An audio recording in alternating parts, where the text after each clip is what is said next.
Hi, and welcome to Second Amendment Sis. I'm Stephanie Rivers with my co-host Phyllis Petit. Welcome to the show. Hey Phyllis, how are you? Hey, I'm good. How are you? Just got us cold going from one season to the next. It always happens. But other than that, I feel fine. Just sound terrible. Yeah, How's it going at your household? it's about the same. My daughter was feeling that same way for the past couple of days. Um, she was complaining about her throat and her nose, and she doesn't really get sore throat since she had her tonsils removed a few years ago. Uh-huh. And it's just that irritation and being stopped up. So she's feeling much better today, though. It hasn't gotten me yet. So when your daughter gets sick or when you get sick, does the other one automatically get sick? No, No. no, no. Mm-mm. Because I'm wondering about that. Like, how are people handling with COVID and colds and Now, COVID, yes, because you can't help it. If you're in the house with someone that has COVID, you're going to get COVID because you don't even know it before you know what I mean, until it's too late. You've already got it. right? But like a common cold, not necessarily. No, because you get warning signs when you get a common cold. It starts out mild and starts to build. So we load up on vitamin C on a regular, so I know if she's sick, sick. I know, and I keep her confined to her room. Well, I don't live with anyone, so but I know I'm jumping around. I'm sucking on honey right now. Um, So my for my sister throat, chews those ginger shots. You know what I'm talking about? They're like ginger little, candy. yeah, it's kind of like a candy. They kind of remind me of a caramel chew or something, but they're ginger shots. Oh, okay. They're quite spicy, but they work. Mm. Well, and She again, little. I feel fine. I feel Mhm. fine. It's just, when I travel, I go from 100-degree weather in September in Dallas to Mhm. 60-degree weather in Boston Mm. in September. And so my body, can't really, um, Just uh, that fast. yeah, yeah. But today we want to thank you guys for joining us. We are multicasting on several platforms. You might be watching us on our Facebook page, Second Amendment Sis Facebook page. Um, and Phyllis, is your Facebook page hooked up as well? It actually is not. I forgot. Okay. Let me see. Is it? Well, if you might be watching us on stephanierivers.com, Yeah. on Twitter, YouTube. So we're building our platform. We want to thank you guys for joining our Second Amendment Sis Facebook group as well. So today, though, we are talking about, and I see we have a few people coming in. So I'm going to put the link in the chat if you want to come on with us and chat live. Use this link that I'm putting in now to join the conversation, or you can use your little fingers and thumbs and chat with us. Um, just text us, chat with us. But so there are so many issues, from state to state, the rules are different on how people handle situations. So today we're talking about a situation that happened in Minneapolis, Minnesota, where a homeowner shot someone that was trespassing, and it was not just a simple trespassing. It was more to it. We're going to show you that video. So this is the episode of What Would You Do? Would you shoot or would you not shoot? So without further ado, we're going to share this. So take a look.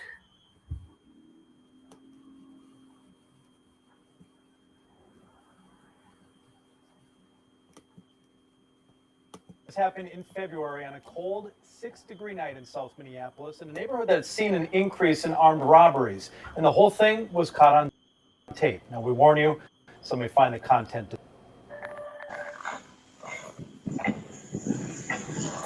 After checking the locked gate, surveillance video outside the South Minneapolis home shows Martin Lee Johnson hopping the fence. A motion light turns on as Johnson approaches the home.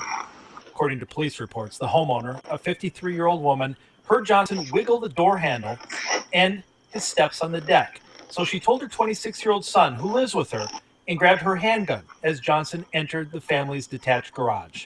The homeowner opened the sliding door and fired warning shots in the air. On the surveillance video, you can hear the homeowner's son's voice as he joins her in yelling at the intruder. But instead of hopping back over the fence, Johnson walks toward them.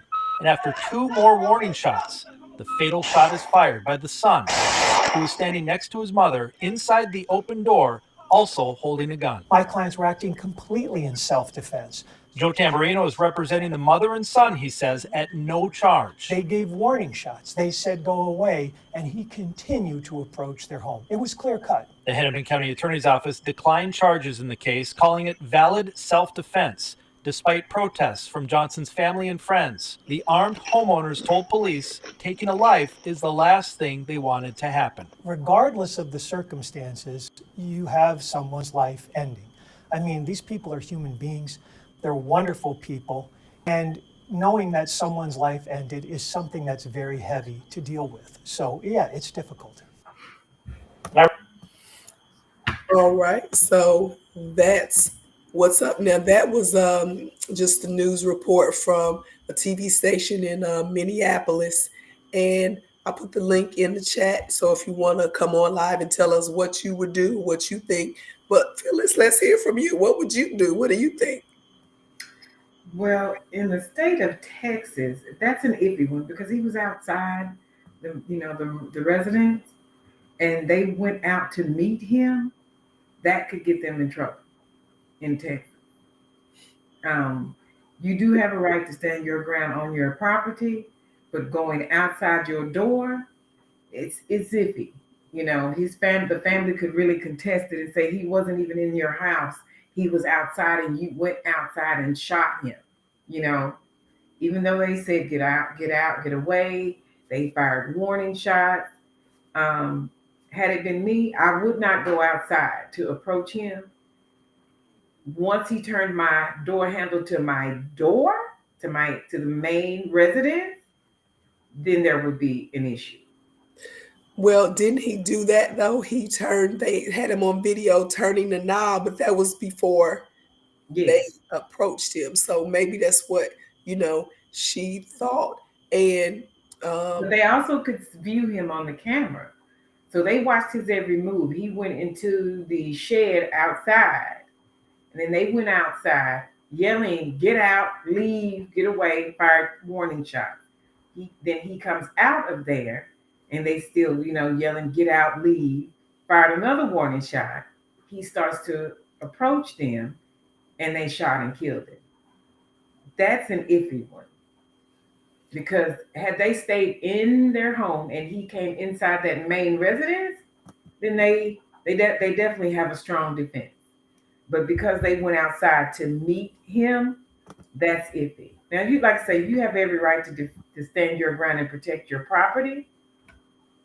But being that he was not inside the main residence where they were, his family could argue that he wasn't a threat.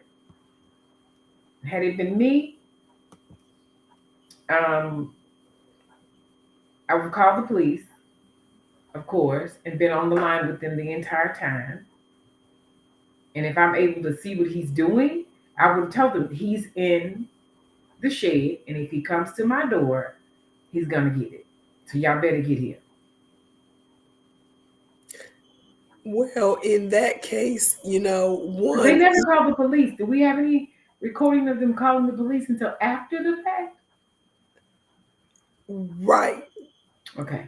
because you just played a part where they called the police, right?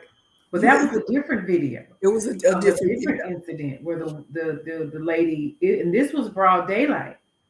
This issue was in Oh, Illinois, broad daylight, and the woman was on the phone with 911, 47-year-old woman.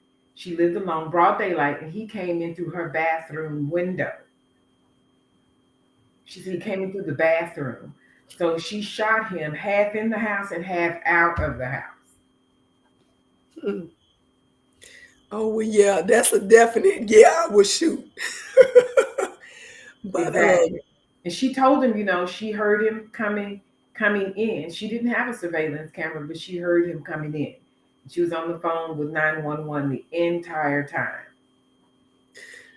well, first of all, these Ring cameras are just getting the best promotional I'm telling boost you. of anything. And it's just sometimes you just never know what's going to work in your favor. And Exactly. definitely all these things are working Exactly. in their favor. Um, but I would say doing things like having a security camera, one, two, light, what's that, Mhm. motion detecting lights. Mhm. That, you're trying to, that probably worked in their favor, the lights. They're trying to tell you, go away, but when the light comes on and you Mhm. We can still, see you. Yes. and if you still continue doing what you're doing, and it was in February where it was, actually very, very cold. Mhm. And so his family's like, well, he was trying to get warm. Why did he come to your house to get warm? Why Right. didn't Well, somebody and with the way he was behaving, there seemed to be some disconnect because who walks towards someone shooting? and saying, no, right, screaming at you. Right. And There's that's definitely another reason. something going on with him. Something was not all there because that brother was determined um, to die, apparently, because his behavior was completely abnormal. Who walks towards someone shooting at him? That, Right. no criminal is that bad. And he didn't even have a weapon either that we know of. And so it seems like had he just stayed, I don't know, but right, the fact that he started coming towards them like zombie like, Exactly. There it's was like, there was oh definitely yeah, something missing. Something was not right. right. And so I wouldn't, I would say I wouldn't blame the family for, I don't even want you to get to my door. Cause Right. I by don't the have time time, to assess your mental faculties when you're threatening me in my home. Yes. right, because depending on how well built the door was or whatever, by the time the police could get there, now you got a door that's broken down or whatever, and you Hmm. don't it's 26 degrees outside and all of that. Hmm. So Now, once he breaches my threshold, it's fair game. well, It's you don't want to have absolutely. the door open for him to breach it. I mean, if he was trying to, No, I'm saying if he kicks it in, it's breached. Okay. I don't want I don't want him to bust it. You know what I'm saying? I don't want him to get to that point. I want him to be 6 feet away. Right. I want him to be gone. But if he's going to, and my thought process is I never want to have to shoot anyone. Of course, no one wants to. But you don't know what the other person's thinking. You don't know if they have a weapon. You don't know what they're on. So I don't have time to assess that. But if you turn my doorknob, I'm going to yell out a warning. If you kick that door or you start, hitting the door with your body, you getting that first shot. That's it. That's all. Because that means you're trying to get in, you know. Um, and when all that adrenaline is going, I've never been in that moment, right? Not in Mhm. that specific moment where someone is breaking into my home and, I have the option to, fight or flight. All that adrenaline is going. You don't have time to really assess, what should I do? Right. You know, Right. you just go into total self-defense mode. And you know our motto, I am my own first responder. I don't have time to wait for the police because we all know they're not coming in any hurry. Right. Especially in weather like this. Exactly. So this is I guess they're showing at some point maybe they saw he came to the door, and then they don't know whether he's getting himself together in the Mhm. shed to come back and try it again. So in that video it said that the attorney was like, I'm gonna represent you guys. And who's to say after all this video and all that they saw that this attorney was the one that made a difference? Because depending on the district attorney in your area, they could come up with some charges. And Indeed. it said that this happened in February, it took to April, so about 3 months for them to say we're going to drop the charges, or we're not Mhm. going to charge you. And that's the scary part, is that it could take that long for To clear you to your find name. out. Yeah. Yeah, that's a tough one. You know, it's I've never seen or very seldom have we seen very cut and dry situations like this, you know. Um, but if the had he been in the home, it wouldn't have taken this long. It would have been done. But because it happened outside the residence, that's the issue. Should we or should we not charge them? You know. So that was the fight. I'm sure that was the big issue, the fight. So we got Blythesome saying, could it be that he was trying to go back the way that he came in? It could be. But if What? someone is shooting at you, why don't you just throw up your hands or run off? Unless he had to be incoherent because he you cannot be thinking sensibly to walk towards someone that has already fired off several shots, a warning shot, and you still come at them. Yeah. Something's not right about that. Nobody Yes. in their right mind walks towards gunfire. Okay, so we're just gonna play it without the audio. So he is trying to get in, and And he has the wherewithal and thought to jump the fence.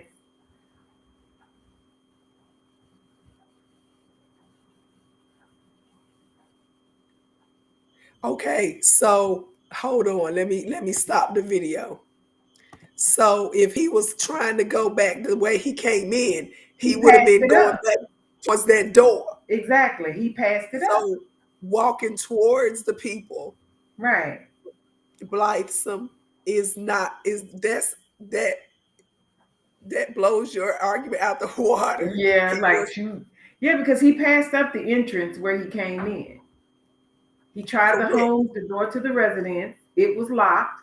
So he went to the shed and it wasn't locked. And that's where he went inside. Okay, so Blyson is saying, oh, that's the first time he saw the whole video. All right. Well, we thank you for engaging us. But yeah, if that was what he was trying to do, then going back over the fence then. Yeah, going back the way you came. And you can go out even easier now because you don't have to jump it to get out. You can actually open it. Right, right. Not unless it had like a lock on it, but right, ain't no way. So, it's just unfortunate that there Mhm. are a lot of people who are homeless, or in a situation. I was trying to stop the video. Homeless, or in a situation where they find themselves not living a traditional life because Mhm. of mental uh, uh, disability, or drugs. It could be different things, Mhm. and it's sad that we spend so much money helping other countries. I talked about this in another video where you look at all the millions or billions of dollars into Ukraine and to other countries to help them get their forces together, get their way of life together. And then you got Mississippi down the street where they have ignored the water treatment system for decades. And all they got for those people is don't drink the water. Right. But they send them millions of billions of dollars across the world to other people. And y'all can't even see what needs to be done about to reduce homelessness, to get people, and maybe they are doing it, and it's just Well, you know why that is. They give to other countries so that they can be in debt to us. We give to those countries so they can be in debt to us. America is the biggest set of bullies that there is. So once we go over there and rescue them, by giving them money and whatever it is, resources that they need, then they owe us. They're in our debt, right? Right. That's how we do. But right here at home, the water's bad. We'll deal with it when we get ready. All the politicians, they living good, eating good. Exactly, Blyson. They are the mob. They the biggest mob, the biggest set of bullies. Here at home, we'll just tell them don't drink the water. They'll be all right. We'll fix it when we fix it. But they living good, eating good, drinking good, letting people drink the water before they even see the signs of the water being bad. But the politicians and their family, friends, and loved ones know not to drink the water. When I saw like some of the video clips of the water coming out of the faucet, and it's just brown, like mud. Mm-hmm. And I was just in Mississippi back in June. We were in Jackson. And I was just like, I stood there and I thought to myself, did we drink any of the water? But we didn't. We had bottled water the whole time we were there. But nevertheless, it's just a shame that people are living like they're living in a third world country, and that things have gotten so bad for people here at home that, like you said, mental incapacities got this man killed. Because I'm sure there was something missing for him to be out in that weather just looking for somewhere to go inside. And he couldn't have even communicated or said, wait, don't shoot, help, I need help. He didn't say anything. He didn't say a word. We could hear them yelling, leave, get out, go. And he never verbalized anything. And that's another thing that makes you think something's not right. It's even more fear instilled in you, because why is he not saying anything? Why is this fool walking towards me? You keep coming, I'm going to shoot you. I don't know what their skill level was to shoot, with shooting, but just the way they kept shooting their arm out the window and fired and shot, like they were throwing rocks, you know what I'm saying? Like they were fishing. So you could tell they didn't, they just aimed and shot. I'm sure they didn't intend to or want to kill it, but you also don't want to be a sitting duck, because if it's you or me, it's going to be you.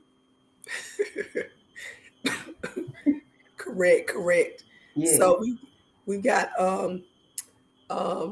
Cornelius Meeks in the chat, First Line Firearms. So welcome to the chat. And Blyson is saying he tried to get into the house and did not stop approaching. That would have made me feel he was a serious threat. Exactly. So, right. So that's why they, mother and son, they said, okay, at least one of us gonna get them. And it's, you don't want to, like you said, do that. But in the heat of the moment, you have to protect yourself. So you do. That's what happened. So if this was you, Meeks, tell us, would you have shot the guy? You already know. I don't even know why you asked that question. Cause Meeks would have had his third. Yeah. Justified. Once he got to the curb, once he got on Meeks' curb, you hear me? I don't even know why you asked Meeks that question. He said, I shot someone in my backyard, but he reached for his gun. I can't say what I would have done in this situation. Right. You don't want to, but you don't have time to assess his mental capacities either. Like, say, man, what do you want? What you looking for? What you here for? He wasn't listening to any reasoning. There were too many warning shots fired. He was inside the shed. He came out like, hey, what's going on out here? And starts to approach, and they're firing shots, and he's still coming forward. And like, I'm sure later there will be more details revealed about his mental capacity. His family would have to reveal that in order to at least try to show some justification for his behavior, even though there is none. Well, and it seems like they would have already said something if this happened in February and it took, to April. Maybe they thought that they were going to be held accountable or held or charged. Let me say that, charged. But they and that's what I'm thinking, if they want to say anything, they have to look at the relationship that they had with him, where he had to be outside in the middle of the Exactly. night in February in 20-degree weather. Why wasn't he at somebody's house that supposedly in his family, wanted him off the street? Right. It's not my responsibility to jeopardize possibly jeopardize my safety by letting some man stay in my backyard and I don't shoot him because he ain't. You know what I'm saying? You asking too much of me. Too much. Right. Look, I believe in humanity, but you're not gonna get it. If you need help, then you need to knock on the front door and say, I need help, and you can stand there while I call somebody Exactly. to come get you, the Red Cross bus or somebody. But yeah, you just trust your instincts. First line, Cornelius Meek said, I found a guy in my house once, but I didn't shoot him, even though I could have. All I can say is trust your instincts. Yes. Sometimes people are in those situations because they are a threat to their own family and can't live with them. Exactly. And that's obviously so, because now that he's dead, you come to his defense. Why didn't you let him stay in your house? Did you not know he was roaming the streets in 26-degree weather? Right. Yeah, maybe. Obviously, he had ID on him for them to even know that he had been shot, And once they showed on the news, then, but you also can't blame the family, for what they did or didn't do for him. He looked to be a grown man, of adult age, and he made a conscious decision, conscious or unconscious. He took it too far. He should have he should have jumped right back over that fence that he came over. Go right back the way you came. If you meant no ill intent, or at least say, I have nowhere to live. I'm homeless. Can I sleep in your shed? No, you gotta go. Well, let me call somebody for you. Because I'm not about to stay up all night and watch the windows and the doors because you out there in the shade. Correct. No. And that was a pretty tall fence. And he was pretty brazen to jump that fence. Where I live, we don't have alleyways, and everyone has, really tall privacy fences. So if you jump a fence, and those people lived in a pretty open area, I didn't see a neighbor's house close by or anything, right? Mm-hmm. So where I am, you'd have to jump yard to yard because we don't have alleys, So that's something that, to consider too. If someone was in my backyard, I know they meant to be there. Right, exactly. There was no accident. You either jump from somebody else's yard into mine, and you're gonna have to keep jumping because we all have huge privacy fences and no alleyways. I remember like 30 years ago, I was renting a room from this lady, and she was telling me that when I was at work, there would be somebody who would come by, like a homeless person, who would come by, knock on her door and ask her for money. Or like it happened once or twice. And the first time she gave him 10 bucks or something like that.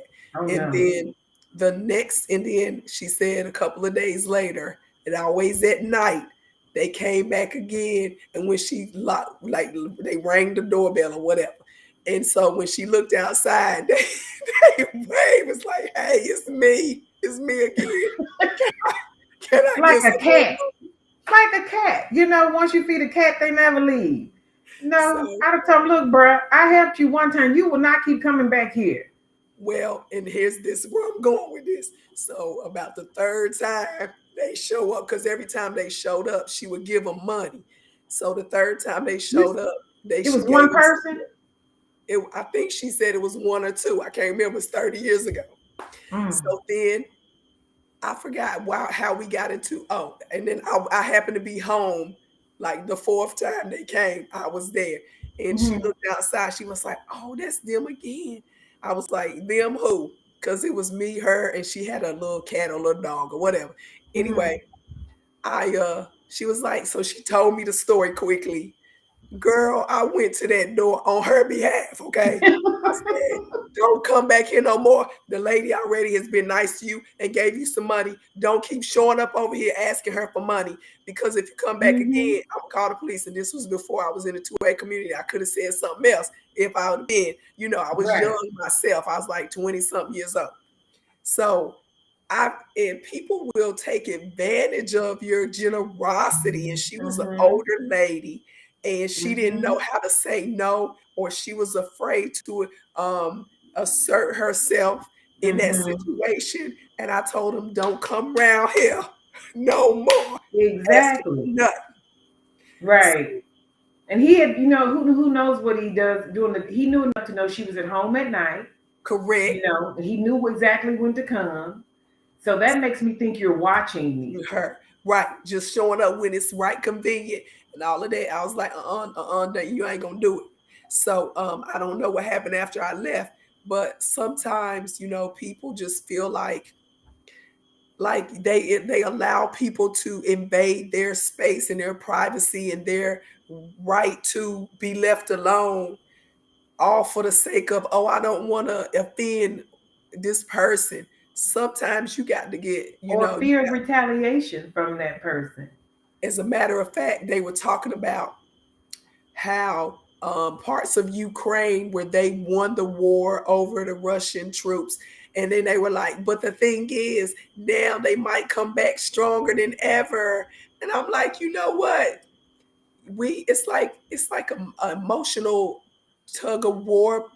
Quit worrying about everything that somebody else might do, because before I act, I always try to give people the benefit of the doubt, before I say something, or but by the time, if I have to say, look, back up off me, you're doing too much, You've you done too much already. you did too much already. And Mm-hmm. so I just have to second think when people always are trying to think about the other person when obviously they ain't thinking nothing about you.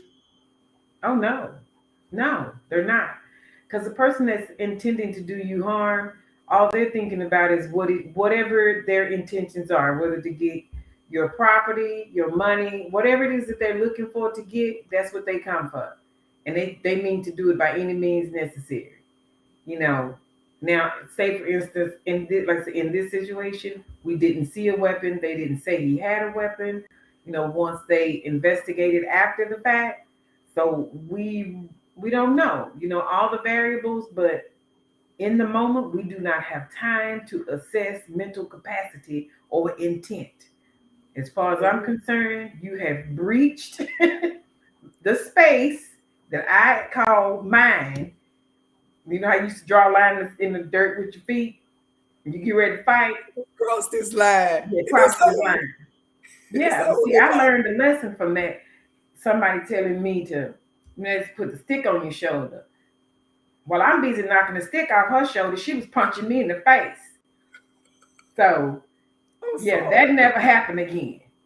Yeah. Right. You learn from that. Yes. So let's see. Meek said I got something they can have, but they'll be coming fast. I got something they can have, but they'll be coming back.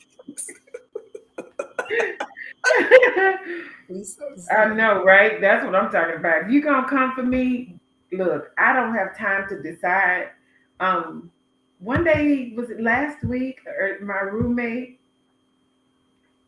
had left. I didn't know that he had left. And I could hear these men talking very loud outside in the back. And the dogs were barking, just going crazy, right? And then I discovered he was gone. And I was like, I called him. I said, "Did you leave? I know you left." I was like, because I'm hearing, men talking in the back real loud and whatever. He was like, "Don't shoot nobody." I was like, "Look, I'm not looking to shoot anybody, but if they get any louder because they getting closer, they testing the waters is all I'm saying. And I have motion lights, but the lights didn't come on, but obviously it was my neighbors, and something was back there because the dogs were going crazy, you know. And he thinks that, he's like, "Man, you going," I said, "Look, I'm gonna tell you something. When something happens, you won't have time to assess all that. All you'll be thinking is, what the hell is going on? And let me get my skibbity paps." So that's what, that's we hopefully, we have shown people that you can defend yourself, and although you will be subject to possible charges, especially if you have evidence, and you now even a warning shot in the air that could get you in trouble, because Yes. you shooting up out in the air, it's straight, a straight bullet could hit somebody. So, Mm-hmm. I've been taught that if you go shoot, you shooting at a target. And Mm-hmm. so, Don't just shoot randomly. Exactly. right. So, those are just things that we need to make sure we're aware of, and make sure we're trained up. And so when things happen, and you have to think fast, you will at least you will have thought out all of these other issues before you actually pull your weapon. So Exactly. The I wanted to consequences. remind people that September is Suicide Prevention Month. And so, if you feel like, if you're having mental issues, or someone who's going through anything, then please try to get them help. There's lots of organizations out there that are there to assist people. So Meeks is saying, "Why shoot in the air? The air not bothering you. And that's true. The The air air ain't has bothering absolutely you." nothing to do with it. I'm not wasting my ammunition. And like you say, when you fire that, when you release that first shot, are you prepared to kill whatever that is that you're shooting at? Because had there been an innocent bystander or another home close by, that bullet could have went into and actually hurt or killed some innocent person. Correct. You know, firing a warning shot is not necessarily going to make them go away. You know, my warning shot is a shot in the leg. That's, you're gonna get hit. Now I'm not necessarily gonna shoot to kill, but that'll be the warning shot in your leg, your arm. If you Right. keep You if go you you go if through you keep slow. You go. right, you keep coming, you catching a hot one to the chest. Because I'm not trying to wait and see what happens. You know, but some people, if they're on drugs, they don't even feel it. They just keep coming. And I can imagine they were that mother and her son were probably petrified, you know, but So they tell didn't us. call the police during that whole time either. Well, I don't know. The son might not have wanted to leave his mother, or the phone might have been in the bedroom. You just run to the door with what you got. But what do we have on the show that we're working on? I know you mentioned. Hey, do you want to tell them about your series that we're working on, or you want to wait and surprise them? Well, it's just a way to surprise them. Well, what we're working on is some new series on building and or assembling your own rifle. We're going to be talking about all the laws that are changing within that, and how um, we are going to have to switch up the game some, and how we purchase our rifles for self-defense because they're wanting to make everything pretty much illegal without a serial number or government stamp.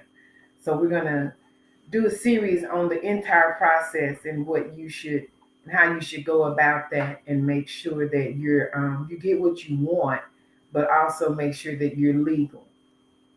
Because as it is, they're making it harder and harder for us to be able to defend ourselves. And the rules don't just change for them and not for us, and that's the problem, right?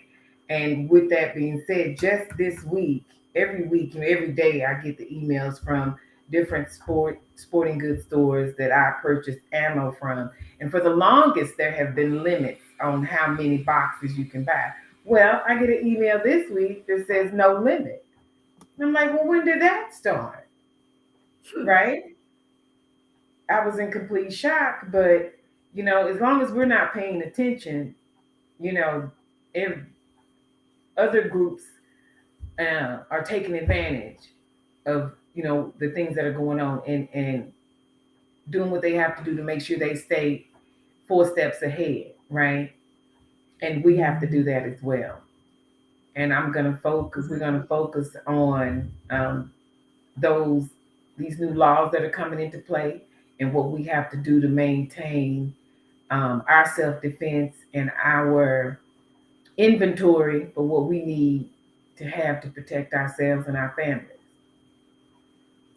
Correct. So we need to have a class on reusing cases. On reloads. Yeah. Yes.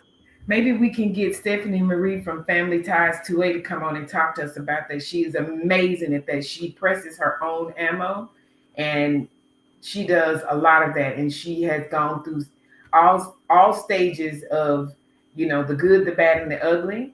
And so maybe we can get her to come on and, have a discussion with us about that and talk about the benefits of it, the pitfalls, the advantages of it, because while we're out shopping for it, she'll be over there doing her own, Right. Indeed. Well, we appreciate everyone coming for tonight and commenting.